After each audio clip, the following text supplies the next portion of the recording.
नमस्कार मित्रों, जैसा कि हम जानते हैं कि उत्तर प्रदेश समीक्षा अधिकारी का फॉर्म आने वाला है। ठीक है, सूचना ये है कि दिसंबर में फॉर्म आ जाएगा। फॉर्म कब आएगा? दिसंबर तक आ जाएगा सर। तो अगर दिसंबर तक फॉर्म आ जाता है तो प्रीलिम्स की परीक्षा जो है वो मान के चलिए कि मार्च से अप्रैल में हो जाएगी। प्री की परीक्षा कब हो जाएगी सर? मार्च से अप्रैल तक हो जाएगी। ठीक है ना। तो यह मान के चलना है आपको कि पूरी प्रक्रिया भर्ती की जो है 2023 में समाप्त हो जानी है। 2023 में प्रक्रिया पूरी तरह से इसकी समाप्त हो जाएगी। तो अब इसकी तैयारी कैसे करें, इस पे हमें ज़्यादा फोकस करना है। फॉर्म तो अपने समय से आ जाएगा। इसका पाठ्यक्रम क्या है, सिलेबस क्या है, इसके बारे में ध्यान देना है। कैसे हम सिलेबस को कवर करें, इसके बारे में ध्यान देना है। तो चलिए इस पे चर्चा करते हैं कि आरओ का सिलेबस क्या है, कैसे किसको पढ़ना है, कैसे छोड़ना है। तो आगे देखते हैं। देखिए, पहले प्री परीक्षा की बात करते हैं, क्योंकि जब प्री पास होंगे तभी ना मेंस में जाएंगे। तो पहले प्री की बात करते हैं सर। प्री में क्या है कि 2 प्रश्न पत्र होते हैं मित्रों। क्या होता है? 2 प्रश्न पत्र होते हैं। ठीक है ना। पहला जो प्रश्न पत्र है वो जनरल स्टडीज़ का होता है, सामान्य अध्ययन का होता है। इसमें 140 प्रश्न होते हैं, सभी एमसीक्यू टाइप के प्रश्न हैं। क्या है? बहुविकल्पीय प्रश्न है। ठीक है ना। और इसके लिए 140 अंक होगा। 140 प्रश्न 140 अंक, यानी 1 नंबर का 1 प्रश्न होगा सर। ठीक है ना। इसमें सिलेबस क्या है? तो देखिए, विज्ञान है, इतिहास है, राज्य व्यवस्था है, जनसंख्या है, स्वतंत्रता आंदोलन है, यूपी स्पेशल है, कला एवं संस्कृति है, भूगोल है। भूगोल में विश्व और इंडिया दोनों का भूगोल है। ठीक है ना। फिर से करेंट है, अर्थव्यवस्था है, गणित रीजनिंग है और पर्यावरण है। तो अब क्या है मित्रों, ये जीएस का सिलेबस है। ठीक है ना, प्री का। ठीक है ना। क्या है? जीएस का सिलेबस है कि क्या क्या मेन टॉपिक इसमें आने हैं। तो हमें क्या करना है मित्रों कि विज्ञान, राज्य व्यवस्था, जनगणना, ऐसे सिलेबस पहले ख़त्म करने होते हैं जो आसान होते हैं। विज्ञान है, राज्य व्यवस्था है, जनगणना है, पर्यावरण है। सबसे अच्छा है गणित और रीजनिंग। थोड़ी सी मेहनत कर देंगे तो लगभग सभी प्रश्न आपके क्या हो जाते हैं? सही हो जाते हैं। ठीक है सर। तो ये आपका जीएस का सिलेबस है। ठीक है। फिर आगे देखते हैं इसमें कि जीएस के बाद जो है मित्रों वो दूसरा प्रश्न पत्र जो है वो सामान्य हिंदी का है। दूसरा प्रश्न पत्र क्या है मित्रों? तो सामान्य हिंदी का है। अब इसमें ध्यान देंगे दूसरे प्रश्न पत्र में कि इसका क्या है, 60 क्वेश्चन है, सभी एमसीक्यू क्वेश्चन है, 1 घंटे का समय है, 60 अंक निर्धारित है। कितने अंक निर्धारित हैं? 60 अंक निर्धारित हैं। ठीक है सर। अब इसमें हिंदी बहुत ही सरल है। सरल क्यों है? क्योंकि 6 पार्ट में है। पहला है विलोम शब्द, दूसरा है शब्द और वाक्य शुद्धि, तीसरा है वाक्यांश के लिए 1 शब्द, चौथा है तद्भव तत्सम, 5वां है विशेषण विशेष्य और 6वां है पर्यायवाची। 6वां क्या है मित्रों? पर्यायवाची। तो जानते हैं इन 6 सेक्शन के अतिरिक्त हिंदी में कुछ भी नहीं आना है। तो जानते हैं विलोम शब्द के लिए 10 प्रश्न आएंगे, 10 अंक का। वाक्य शुद्धि और शब्द शुद्धि में 10 प्रश्न, 10 अंक का। वाक्यांश के लिए 1 शब्द, 10 प्रश्न, 10 अंक। तद्भव तत्सम 10 प्रश्न, 10 अंक। ठीक है सर। विशेषण विशेष्य 10 प्रश्न, 10 अंक। पर्यायवाची 10 प्रश्न, 10 अंक। इसकी समयावधि क्या होगी पेपर की? 1 घंटे होगी। इतना सरल होता है कि 20 से 25 मिनट में हमारा पेपर हो जाता है, बशर्ते कि हम पढ़े रहें। बशर्ते कि हम पढ़े रहें। तो मित्रों क्या हो गया, पीटी में टोटल हो गए 140 जीएस और 60 हिंदी। 60 क्या हो गया सर? हिंदी हो गए। दोनों मिला करके क्या हो गया सर? 200 नंबर। दोनों मिला करके क्या हो गया? 200 नंबर का हो गया। मेरिट का अनुमान मान के चलिए कि अगर मैं किसी भी तरह से अच्छे से तैयारी कर रहा हूँ, मैं 150 का टारगेट करता हूँ पूरे में, तो मेरा सिलेक्शन कन्फर्म है, प्री में क्वालिफाई कर जाऊँगा। तो मुझे ध्यान देना है कि कितना लाना है मुझे। आराम से आप 140 में 100 का टारगेट रख सकते हैं और हिंदी में 50 प्लस का टारगेट रख सकते हैं। अगर इतना टारगेट अचीव कर ले रहे हैं आप तो आसानी से आपका चयन हो जाना है। हाँ, इसमें वेटेज में रखिएगा हिंदी को, क्योंकि ये सरल है। थोड़ी सी मेहनत कर देंगे तो 50 प्लस में आप चले जाएंगे। 55 प्लस भी जा सकते हैं, थोड़ा सा ज़्यादा मेहनत कर दें सर। ठीक है। इसके लिए करना क्या है, सीधा सा सिंपल सा कॉन्सेप्ट ये है कि जो प्रीवियस ईयर के क्वेश्चन पेपर्स हैं उनको अच्छे से अध्ययन कर लेना है। हम जितने भी प्रीवियस ईयर के पेपर हुए हैं सबको आपको उपलब्ध कराएंगे सॉल्व पेपर। ठीक है सर। आगे देखते हैं। ये प्री का सिलेबस हो गया। प्री के बाद देखते हैं मेंस के लिए। तो मेंस में क्या है मित्रों, तो मेंस में है कि 400 अंकों का प्रश्न पत्र होगा। कितने, 400 अंकों की परीक्षा होगी, 400 अंकों की परीक्षा होगी। कितने पेपर होंगे सर, तो 400 अंकों में 3 पेपर होंगे। कितने पेपर, 3 पेपर में 400 अंक। ये ध्यान रखना है, पहला पेपर जो होगा वो जीएस का होगा, 120 क्वेश्चन 120 नंबर का, ठीक है सर। और दूसरा पेपर जो होगा सर ये 2 पार्ट में होगा। दूसरा पेपर जो होगा वो 2 पार्ट में होगा। पहला पार्ट होगा परंपरागत हिंदी जो रिटेन में रहेगा, इस 100 नंबर का है, ठीक है ना सर। और दूसरा पार्ट है ये 2.5 घंटे का समय आपको मिलेगा। परंपरागत हिंदी के लिए अलग से समय होता है 2.5 घंटा, वो लिख करके जब आप पेपर जमा करेंगे तो उसी के साथ साथ आपको क्या मिल जाएगा, जनरल हिंदी का पेपर मिलेगा। इसका समय रहेगा 30 मिनट और इसमें आपका अंक कितना रहेगा, 60 अंक। यानी दूसरा पेपर कितने अंक का हो जाएगा सर, 100 और 160, 100 और 60 कितने नंबर का हो गया सर, 160, ठीक है ना। अब देखिए पेपर नंबर जो 3 है उसमें 3 निबंध होंगे। कितने निबंध, 3 निबंध। और कितने अंक का, 120 अंक का। तो देखिए कितना हो गया, 120, 100 220, 60 280 और 120 400 अंक। कितना हो गया सर, 400 अंक। अगर मैं 300 टारगेट करके चलता हूं तो मेरा चयन कन्फर्म है। हमें टारगेट थोड़ा बड़ा रखना है, 320-25 रखना है और आराम से हमारा 290 प्लस में आ जाना है। 290 प्लस में जिस स्टूडेंट का रहेगा मान के चलिए कि उसका सिलेक्शन श्योर है, ठीक है सर। तो यहाँ एक बात ध्यान रखना है कि जो मेंस का सिलेबस है और पैटर्न है वो प्री से इजी है। एग्जाम मेंस का इजी होता है, ठीक है ना। इसमें पहला पेपर ऑब्जेक्टिव, जीएस का पेपर ऑब्जेक्टिव, दूसरा पेपर का पार्ट 1 सब्जेक्टिव लिखित रूप से, और पेपर 2 दूसरा पार्ट जो दूसरे पेपर का दूसरा पार्ट जो होगा वो ऑब्जेक्टिव हो जाएगा। और जानते हैं तीसरा पेपर जो होगा वो निबंध का होगा। केवल हमें 3 निबंध लिखने होते हैं 3 क्षेत्रों से, ठीक है सर। तो अगर हम ध्यान दें इसमें तो एक चीज़ हमें सामने आती है कि सिलेबस इसका बहुत ज़्यादा कठिन नहीं है। प्री का सिलेबस ज़्यादा कठिन माना जाए, वजह यह है कि अगर आप प्री में सेलेक्ट होंगे तभी तो मेंस देंगे। अगर मान लीजिए आपका सिलेक्शन प्री में नहीं होता है तो मेंस की परीक्षा आप नहीं दे पाएंगे, ठीक है ना सर। अब देखिए सिलेबस को ऐसे देख लेते हैं। सिलेबस अगर आप चाहेंगे तो पीडीएफ में लिंक में रहेगा, टेलीग्राम लिंक में रहेगा, डिस्क्रिप्शन में रहेगा, आप चाहें तो ले सकते हैं। और एक सूचना आपको देना चाहते हैं मित्रों कि जो लोग धन के अभाव में या समय के अभाव में कहीं कोचिंग नहीं कर पाते हैं, किसी क्लास से नहीं जुड़ पाते हैं, उनके लिए आरओ का, जीएस का और हिंदी का पूरा वीडियो निःशुल्क रहेगा। इसमें हमारे विकल्प क्लासेस में पूरी तरह से जीएस और हिंदी का जितना भी सेक्शन होगा, जितना भी पाठ्यक्रम होगा, प्री और मेंस का पूरा निःशुल्क पढ़ाया जाएगा। वीडियो अपलोड की जाएगी, आप पढ़ते रहेंगे, टेस्ट होता रहेगा, सारी चीज़ें यहाँ उपलब्ध रहेंगी। वादा है आपसे कि इससे आपका चयन हो जाएगा। बस आपको ध्यान देना है कि जो कहा जाए उसको फॉलो कीजिए, ज़्यादा से ज़्यादा लोगों से सब्सक्राइब करवाइए और शेयर कीजिए, लाइक कीजिए, ठीक ना। हमारे चैनल से जुड़िए, हम आपको पूरा मटेरियल निःशुल्क उपलब्ध कराएंगे। सॉफ्ट कॉपी में आपको नोट्स मिल जाएंगे, ठीक है। उसके बाद से सारी वीडियो आपको मिलेगी, जितना भी सिलेबस में जो भी टॉपिक्स हैं सब कवर करते हुए वीडियो मिलेगी। कम से कम मान के चलिए कि जीएस में 100 प्लस वीडियो और हिंदी में 50 के आसपास वीडियो आपको मिलेंगे, ठीक है ना। और जिससे पूरा सिलेबस कंप्लीट हो जाएगा। बस ये है कि हमसे जुड़े रहिए, अपडेट लेते रहिए, ठीक है ना।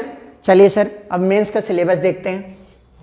मेंस में 3 पेपर होगा सर। अभी चर्चा हुई है कि मेंस में कितना पेपर होगा, 3 पेपर, ठीक है ना। तीनों पेपर मिला करके कितने अंक, 400 अंक, ठीक है।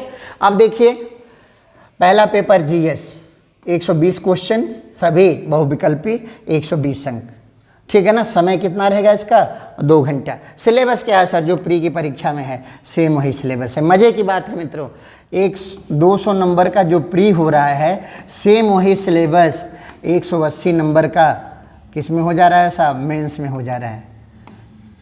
अरे यहाँ 120 नंबर जीएस हो गया और 60 नंबर जो ऑब्जेक्टिव हिंदी आएगी वो हो गया, तो 120 और 60 180। तो देखिए 200 नंबर का जो प्री का पेपर था वही रिपीट हो रहा है किसमें, मेंस में 180 नंबर का। तो टोटल 400 में से 180 घटा दीजिए, आपको 220 नंबर की तैयारी करनी है। केवल कितने नंबर की तैयारी करनी है, 220 नंबर की। वो भी कन्फर्म है कि किस पार्ट से आपको देखना है, किस पार्ट से आपको पढ़ना है, ठीक है सर। अब देखते हैं, तो अगर अभी से आप जीएस पढ़ रहे हैं अच्छे से तो मान के चलिए मेंस का प्री का पेपर आप मेंस का जीएस का पेपर आपका कंफर्म हो गया कि आपकी तैयारी हो गई। तो मेंस मान के चलिए अभी से आप तैयार कर रहे हैं, 120 नंबर का जीएस हो गया। अब देखिए दूसरा जो पेपर होगा सर, अब दूसरे पेपर में ध्यान देते हैं कि दूसरे पेपर में क्या है। दूसरा पेपर 2 पार्ट में रहेगा सर। कितने पार्ट में रहेगा? 2 पार्ट में रहेगा, ठीक है ना। दूसरा पेपर 2 पार्ट में रहेगा। अब इसका ध्यान देते हैं, इसके लिए टोटल समय मिलेगा सर 3 घंटा। कितना समय मिलेगा? 3 घंटे का समय मिलेगा, ठीक है। अब इसमें देखते हैं कि होगा क्या। पहला पार्ट जो है या भाग 1 जो है, इसमें परंपरागत हिंदी रहेगी। कितने समय में? 2.5 घंटे में आपको लिखित परीक्षा देनी है। कितने अंक की? 100 अंक की। कैसी परीक्षा? लिखित परीक्षा। तो जो मेंस का दूसरा पेपर होगा उसका पहला पार्ट होगा वो परंपरागत हिंदी का होगा, वो लिखित होगा, ठीक है ना। कितने अंकों का? 100 अंकों का। 2.5 घंटा समय आपको मिलेगा, ठीक है सर। अब इसमें क्या है, इसका भी सिलेबस देखिए एकदम फिक्स है।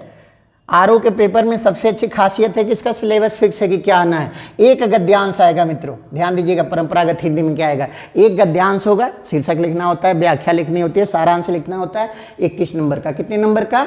21 नंबर का। फिर देखिए सर, फिर से उसके बाद से एक टिप्पण आता है जिसको हम लोग नोटिंग कहते हैं। अंग्रेजी में क्या कहते हैं सर? नोटिंग कहते हैं। ये आपको पूरा सिखा दिया जाएगा। 2 वीडियो की क्लास है, पूरी तरह से समझ में आ जाएगा। तो नोटिंग जो है सर, ये 15 अंक का आता है एक प्रश्न। टिप्पण का कितने नंबर का? 15 नंबर का। देखिए 3 पत्र आएंगे सर, शासकीय, अर्धशासकीय, अधिसूचना, ऐसे करके 3 प्रश्न, 3 पत्र आएंगे जो 24 नंबर का होगा। एक पत्र कितने नंबर का? 8 नंबर का। एक पत्र कितने नंबर का? 8 नंबर का, ठीक है सर। कंप्यूटर से कितने नंबर का प्रश्न आएगा? 10 नंबर का प्रश्न आएगा, ठीक है सर। तो देखिए कितना हो गया? 21, 15, 36। 21 गद्यांश का, टिप्पण का 15, 3 लेटर का 24, 1-1 लेटर का 8-8 अंक, और कंप्यूटर में 10। तो 21, 15, 36, 36, 24, 60, और 60, 10, 70 नंबर का ये हो गया, ठीक है सर। मुहावरे आते हैं, लगभग 8 मुहावरा आता है, जिसमें से आपको 5 लिखना है। एक मुहावरे का 2 अंक, इसमें अर्थ बताना है और एक वाक्य बताना होता है, ठीक है सर। तो मुहावरे 5 आपको लिखने होते हैं 10 अंक के। इसमें फ़ायदा यह है कि 5 से ज़्यादा मुहावरा दिया रहता है, लगभग 8 मुहावरे दिए रहते हैं, ठीक है सर। अब देखिए प्रशासनिक शब्दावली आएगी 20 अंक की। प्रशासनिक शब्दावली कितने अंकों की आएगी मित्र? 20 अंक की आएगी। हिंदी से अंग्रेजी 5 शब्द होंगे, कितने अंक के? 10 अंक के। और अंग्रेजी से हिंदी कितने शब्द? 5 शब्द, और कितने अंक के सर? तो ये भी कितने अंक के? 10 अंक के। इस प्रकार आपका 70, 20, 90 और 10, 100 अंक की परंपरागत हिंदी हो गई सर। देखिए फिक्स है, इतनी ही चीज़ों में से 100 अंक आपके क्या हो जाने हैं? आ जाने हैं। 100 अंकों का पेपर इसमें आपका आ जाना है, ठीक है सर। तो देखिए भाग 1 में कितने अंक का पेपर हो गया? 100 अंक का। और एक ऐसा होगा सर, तो ध्यान रखेंगे, पहला पार्ट कैसा होगा? परंपरागत हिंदी वाला लिखित होगा। ये सब आपको लिखना होगा और सब आपको हमारी क्लास में निःशुल्क रूप से कराया जाएगा। केवल आपको जुड़ना है, वीडियो देखना है, हमसे जुड़े रहना है, ठीक है सर। आगे देखते हैं। दूसरा जो भाग होगा इसी पेपर का, दूसरे पेपर का जो भाग 2 होगा वो सामान्य हिंदी होगा साहब। कैसे होगा सामान्य हिंदी? सेम वही पैटर्न जैसे हम प्री में दिए थे। कैसे? जैसे हम प्री में हिंदी दिए थे, सेम वही पैटर्न इसमें भी होगा सामान्य हिंदी में। बस ये है कि जब ये पेपर, दूसरे पेपर में भाग 1 जब खत्म हो जाएगा तो उसकी कॉपी आपसे जमा करा ली जाती है। उसके तुरंत बाद दूसरी कॉपी ये मिलेगी जो MCQ वाले क्वेश्चन होंगे। इसमें 30 प्रश्न आता है सर। कितने प्रश्न? 30 प्रश्न आता है। कितने अंक का? 60 अंक का। यानी एक प्रश्न कितने अंक का? 2 अंक का। एक प्रश्न कितने अंक का मित्रों? तो 2 अंक का आता है। कितने अंक का आता है? तो 2 अंक का आता है, ठीक है। अब देखिए इसके लिए समय कितना मिलेगा? आधा घंटा, 30 मिनट समय मिलता है। ये पर्याप्त होता है, आप 10 मिनट में कर लेते हैं। लेकिन एक बात ध्यान रखने योग्य है, 30 क्वेश्चन में 60 नंबर आ रहा है। पहले क्या हो रहा था कि प्री में एक क्वेश्चन पे 1 नंबर हिंदी में मिल रहा था, अब हो गया एक क्वेश्चन में 2 नंबर मिलेगा। तो भाई साहब जितना कम क्वेश्चन हो गया उतना रिस्क भी है। अगर एक क्वेश्चन आप गलत करेंगे तो 2 अंक कटेगा। निगेटिव तो अलग है 1/3, लेकिन ऐसे भी क्या होगा आपका ध्यान रखना है कि ऑब्जेक्टिव वाले हिस्से में क्या होगा? निगेटिव मार्किंग होगी। कितनी होती है लोक सेवा आयोग में निगेटिव मार्किंग? तो 1/3 की होती है। तो सर होनी है, वो क्या होनी है? होनी है। तो ये वाला सेक्शन मित्रों बड़ी सावधानी से करना होता है। अब यहाँ देखिए कि इसका सिलेबस क्या होगा, पाठ्यक्रम क्या होगा। तो हमें ये ध्यान देना है कि देखिए पाठ्यक्रम तो उसी तरह से है। देखिए इसका पाठ्यक्रम क्या है, क्या क्या आना है 30 प्रश्नों में। तो जो आपने प्री का पढ़ा था कि विलोम, पर्यायवाची, तद्भव तत्सम, वाक्यांश के लिए एक शब्द, ठीक है ना, विशेषण विशेष्य, उसके बाद से वाक्य शुद्धि और शब्द शुद्धि। तो 6 सेक्शन थे। प्री में कितना सेक्शन था? 6 था। अब इसमें क्या होगा मित्रों, एक सेक्शन छूट जाएगा। कौन सा वाला? पर्यायवाची वाला छूट जाएगा। यानी शेष 5 सेक्शन में से 6 क्वेश्चन आएंगे। 6 पंजे 30 और 30 दूनी 60। यानी भाई साहब यहाँ एक चीज़ क्लियर हो गई, अगर आप प्री की अच्छे से तैयारी कर रहे हैं तो ये भी 60 नंबर आपका क्या हो गया? तैयार हो गया। यानी कहानी पूरी खुल के आ रही है कि 400 नंबर में 180 नंबर तो मेरा पहले ही प्री के समय ही तैयार हो गया। इसीलिए प्री ज़्यादा इंपॉर्टेंट है मेंस की अपेक्षा। मेंस भी इंपॉर्टेंट है, लेकिन मेंस से ज़्यादा इंपॉर्टेंट आज के परिवेश में क्या है? प्रीलिम्स का एग्जाम है, क्योंकि कम से कम 6 लाख इनरोलमेंट होनी है। पीईटी के पेपर के चलते इधर यूपीएसएससी के एग्जामिनेशन में लड़कों का रुझान कम हो रहा है, खासकर उन लड़कों का जिनको मैथ्स में प्रॉब्लम है, ठीक है ना। जिन लड़कों का भी अभी आपने देखा होगा कि जो भी पेपर हो रहे हैं उसमें डीआई वगैरह आ गया, तो मैथ्स जिनका अच्छा है वो तो पेट में सर्वाइव कर रहे हैं, लेकिन जिनका नहीं वो सर्वाइव नहीं कर रहे हैं। तो यूपीएसएससी के जो लड़के मैथमेटिक्स में कमज़ोर हैं वो सीधे सीधे किधर कन्वर्ट होंगे सर? समीक्षा अधिकारी की तरफ कन्वर्ट होंगे। और एक मार्केट में र्यूमर भी है कि 800 पद आने वाला, 1000 पद आने वाला, इसके नाते और लोगों का फॉर्म भरा जाएगा। तो मान के चलिए 6 लाख फॉर्म भरे जाएंगे। 6 लाख फॉर्म भरे जाने हैं और 4000 माली पद आ रहे हैं 300, तो उसके हिसाब से 4 साढ़े 4 हज़ार लोग मेंस देने जा रहे हैं। तो 4000 लोग अगर मेंस देते हैं तो प्री का कंपटीशन जो है सर वो बहुत कठिन होने वाला है। तो प्री में ध्यान दीजिए कि अभी मेहनत कर लीजिए, तो प्री का जो 200 अंक का आप तैयारी कर रहे हैं वो मेंस में 180 अंक काम आ जाएगा। केवल आपको मेंस में कितना पढ़ना रह जाएगा? 400 में से 180 घटा दीजिए, 220 आपको पढ़ना रह जाएगा। अब देखिए साहब, 2 पेपर आपका कंफर्म हो गया। अब देखते हैं तीसरा पेपर।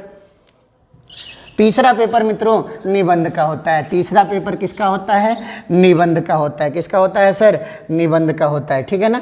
इसमें क्या होता है निबंध में? तो 3 निबंध आते हैं 3 क्षेत्रों से, ठीक है ना। 3 घंटे का समय होता है। एक निबंध पे आराम से आपको 1 घंटे मिलता है। 120 अंक इसका रहेगा, ठीक है ना। 120 अंक होगा। एक निबंध कितने शब्द में लिखना है? तो 600 शब्द में लिखना है। एक निबंध कितने शब्द में लिखना है मित्रों? 600 शब्द में लिखना है। तो यहाँ देखिए मेंस का सिस्टम कैसे बनकर आया।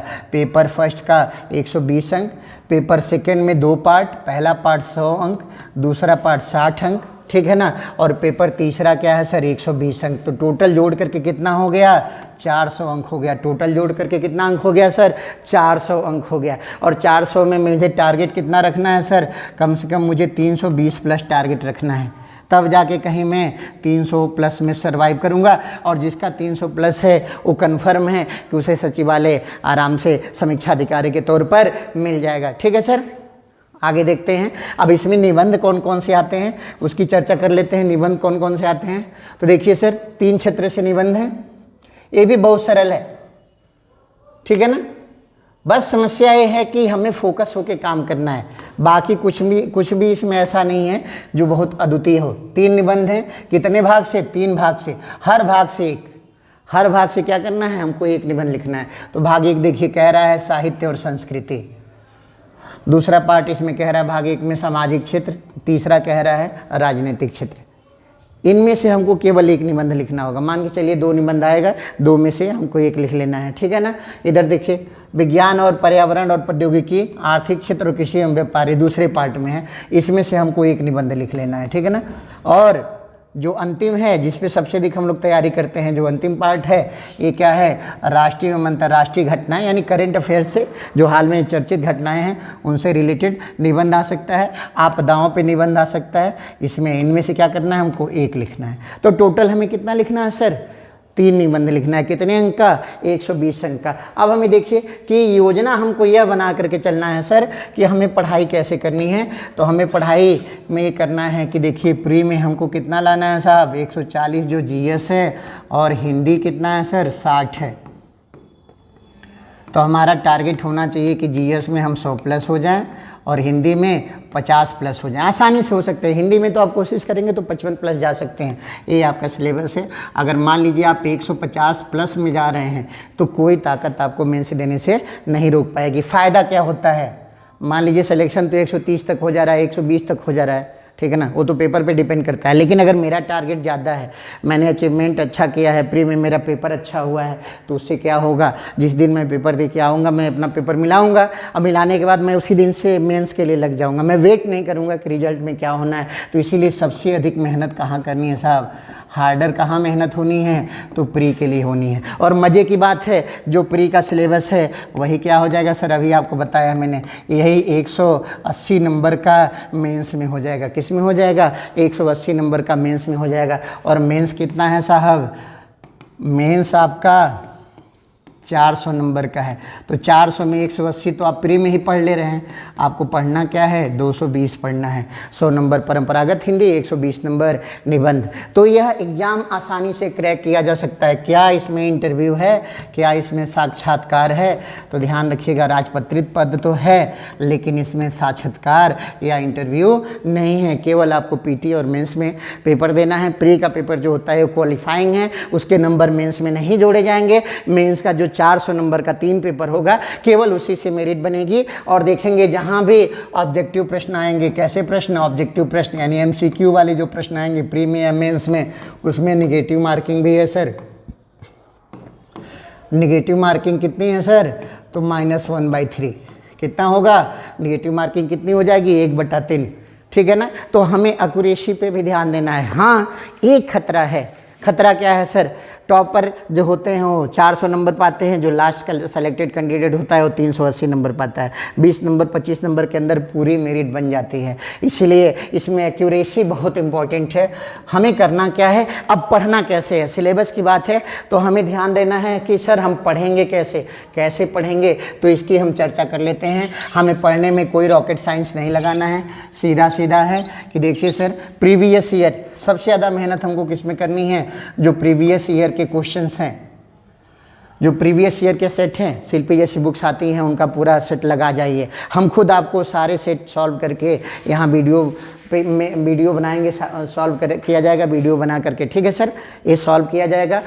और वैसे भी आप चाहें तो अपने से भी प्रीवियस ईयर देख सकते हैं, प्लस करेंट अफेयर्स देखते रहिए। करंट अफेयर्स क्या कीजिए, देखते रहिए। बाकी सभी लोग पढ़े लिखे हैं, जीएस वाला सेक्शन हमें ध्यान देना है, जीएस वाला सेक्शन हमें पढ़ते रहना है। और ज़्यादा फोकस हमें हिंदी पे करना है। हिंदी आसान है, कम से कम हफ्ते में 2 दिन हिंदी पे समय दीजिए, 1-1 घंटा भी दे देंगे तो कंफर्म हो जाएगा। मैं आपसे कह रहा हूँ कि जो नोट्स मैं आपको दूंगा उसमें हिंदी में कम से कम 55 प्रश्न आने हैं, 60 में 55 प्लस में ही आना है। अगर आप मेरे 10 वीडियो देख लेंगे हिंदी का तो मान के चलिए कि आपका हिंदी में कुछ भी गलत नहीं होना है। ठीक है सर। और हमें अभी से ही कार्य योजना बना लेनी है कि पीटी और मेंस की, लेकिन कंपटीशन पीटी में ज़्यादा होना है क्योंकि इनरोलमेंट 6 लाख प्लस में होनी है सर। पद ध्यान रखिएगा, पद हमेशा इसी रेंज में आते हैं और इस बार भी यही आएगा, 300 के आसपास पद आएंगे। बाद में बढ़ जाएं वो अलग विषय है, लेकिन जो 800 का उम्र फैला हुआ ऐसा नहीं होना है सर। 300 का पद काफ़ी होता है सिलेक्शन के लिए। ठीक है ना। और एआरओ और आरओ की जो बात हो रही है सर, तो हमें ध्यान देना है कि आरओ जो है वो 4800 जीपी में आ जाता है और एआरओ जो है वो 4600 में आता है सर। एआरओ जब प्रमोशन करेगा तो आरओ बनेगा और आरओ जो प्रमोशन करते हैं तो सेक्शन अफसर बनते हैं, अनुभाग अधिकारी हो जाते हैं। तो जानते हैं सर इसमें अब दोनों पदों में पहले क्या होता था, एआरओ के लिए ओ लेवल मांगता था। एआरओ के लिए क्या मांगता था, ओ लेवल। लेकिन अभी हाल ही में सरकार ने एक सूचना जारी कर दी गई है कि ओ लेवल के समकक्ष कौन से पद होंगे। तो जानते हैं इस बार एआरओ में भी कंपटीशन उतना ही होगा क्योंकि समकक्ष जो डिग्री मान ली गई है ओ लेवल की, तो बहुत सारी डिग्रियां हैं जिनको समकक्ष माना गया है, यहाँ तक कि कोपा तक को मान लिया गया है। तो जानते हैं मामला क्या है, आरओ एआरओ में अंतर ज़्यादा नहीं होगा। आरओ में एक बात ध्यान रखेंगे कि क्या आरओ में टाइपिंग है, तो जानते हैं जो केवल आरओ पद के लिए हैं उनके लिए टाइपिंग जरूरी नहीं है। टाइपिंग किसके लिए है साहब, एआरओ के लिए टाइपिंग क्या है, जरूरी है। टाइपिंग टेस्ट किसके लिए होता है सर, एआरओ के लिए होता है। आरओ में टाइप टेस्ट की ज़रूरत नहीं है। फिर देखिए सर एक बात और ध्यान रखिएगा, क्या ओ लेवल या कोई और कंप्यूटर डिग्री, तो आरओ में कोई ज़रूरत नहीं है। एआरओ में आपको कोई ना कोई कंप्यूटर डिग्री जो ओ लेवल के बराबर हो, सरकार द्वारा निर्धारित की गई है, वो आपके पास होनी चाहिए। ठीक है ना। और क्वालिफिकेशन क्या है सर, तो क्वालिफिकेशन प्लेन ग्रेजुएशन है। क्वालिफिकेशन क्या है साहब समीक्षा अधिकारी के लिए? आपने ग्रेजुएशन किया हो, जैसे भी किया हो मैटर नहीं है। जैसे कुछ लोग पूछते हैं कि क्या ओपन विश्वविद्यालय से हमने, मुक्त विश्वविद्यालय से, ओपन यूनिवर्सिटी से हमने किया हुआ है बीए या बीएससी या बीए या बीएससी हमने किया हुआ है तो क्या वो मान्य होगा? तो बिल्कुल मान्य होगा। बस ये है कि वो विश्वविद्यालय क्या होना चाहिए, यूजीसी से मान्यता प्राप्त होना चाहिए। आपको ग्रेजुएशन करना है, आपने कैसे किया है मतलब नहीं है। ग्रेजुएशन, हाँ एक बात ध्यान रखेंगे, फॉर्म भरे जाने के अंतिम तिथि तक आपके पास ग्रेजुएशन कंप्लीट होना चाहिए, आपकी डिग्री कंप्लीट होनी चाहिए। अगर आप रनिंग में हैं यानी आप परीक्षा दे रहे हैं, ऐसी स्थिति में आप आरओ का फॉर्म नहीं भर पाएंगे, अपेयरिंग वाले स्टूडेंट नहीं भर पाएंगे। ठीक है मित्रों, तो मुझे लग रहा है कि आपको पर्याप्त जानकारी मिल गई होगी। अगर कोई कन्फ्यूजन हो, कोई क्वेरी हो तो आप कमेंट करके हमसे पूछ सकते हैं। और ध्यान रखिए कि हमारा चैनल सब्सक्राइब कीजिए विकल्प क्लासेस नाम से, और जानते हैं शेयर कीजिए, लाइक कीजिए। और आपको इसमें इसलिए कहा जा रहा है कि इसमें आपको आरओ एआरओ का पूरा मटेरियल मिलेगा, पूरे वीडियो मिलेंगे, वो भी कैसे? निःशुल्क। वो हिंदी का भी मिलेगा और जीएस का भी मिलेगा। पूरा वीडियो कैसे मिलेगा सर? निःशुल्क मिलेगा। जीएस में आपको 100+ वीडियो मिलेंगे सर, ठीक है ना। और हिंदी में भी आपको 50+ वीडियो मिलेंगे, जिसमें नोट्स पे भी थियरी पे भी डिस्कशन किया जाएगा और क्वेश्चन भी डाले जाएंगे, प्रैक्टिस भी किया जाएगा। धन्यवाद सर।